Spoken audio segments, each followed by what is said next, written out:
Sebelumnya, Shalom, Om Swastiastu.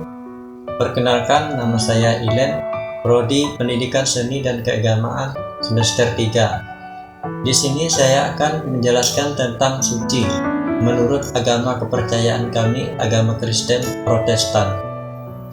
Pengertian orang suci menurut agama Kristen di kitab-kitab Yunani Kristen yang dimaksud adalah orang-orang yang memiliki hubungan dengan Allah melalui perjanjian baru. Mereka disucikan, dimurnikan, dan dipisahkan untuk melayani Allah melalui darah untuk perjanjian, yaitu darah Yesus Kristus yang dicurahkan. Orang termasuk orang-orang yang suci adalah semua orang yang dipersatukan dengan Kristus dan dijadikan ahli waris bersamanya.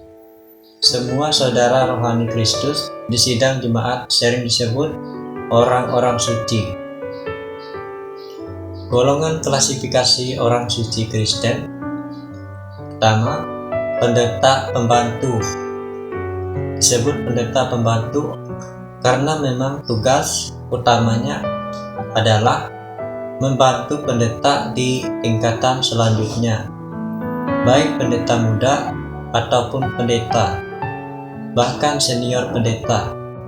Sebutan pendeta muda bukan dikarenakan usianya yang masih muda, namun jabatannya di gereja tersebut berarti satu tingkatan di bawah pendeta. Meskipun begitu, tugasnya hampir serupa dengan pendeta. Tiap gereja berbeda-beda, ada yang punya satu pendeta, tapi ada yang punya banyak pendeta. Bagi gereja yang pendetanya banyak, tentu ada orang pendeta yang memimpin, yang biasanya disebut senior pendeta.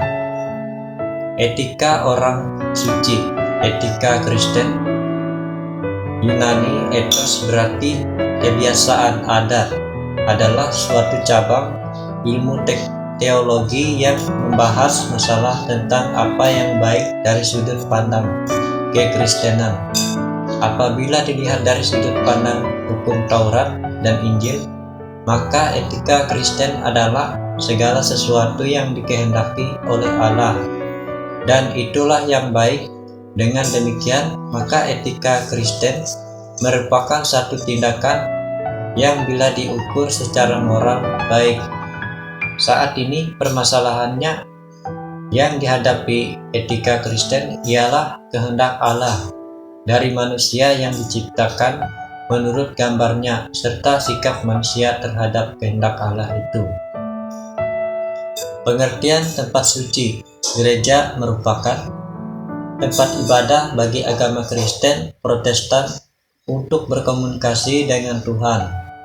Selain digunakan sebagai tempat beribadah, gedung gereja berguna untuk membangun relasi antar jemaat dan masyarakat luas.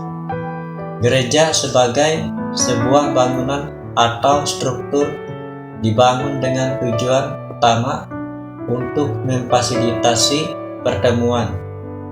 Gereja juga memiliki fungsi sosial dan komunitas yang berperan penting dalam membantu orang lain.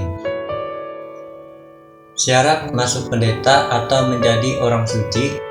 Pertama, gunakan kesempatan melayani di mana Anda berada.